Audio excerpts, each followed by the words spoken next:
All right, construction geometry offset plane. So when we want to use an offset plane, we want to make a plane so that we can sketch on it. We're going to go up to construction. We're going to go to offset plane.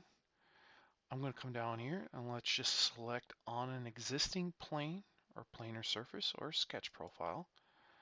And then I can key in a value. I can do that here, or I can do it over here.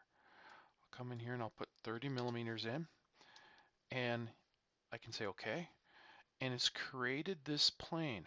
Notice over here, it now has created this plane right here. Okay, so I can name that if I like. And now I can sketch on this plane. I'm going to right click and I'm going to delete that plane. Boom, it's gone. Let's do it a different way. I'm going to come up here to construct. I'm going to go to offset plane.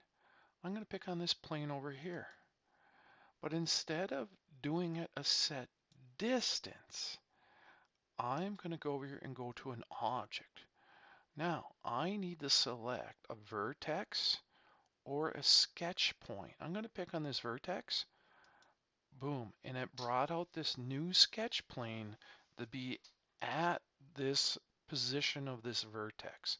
All I have to do is say OK, and I've created now this new plane right here. And you can see I kind of like to name these things if I'm going to keep them.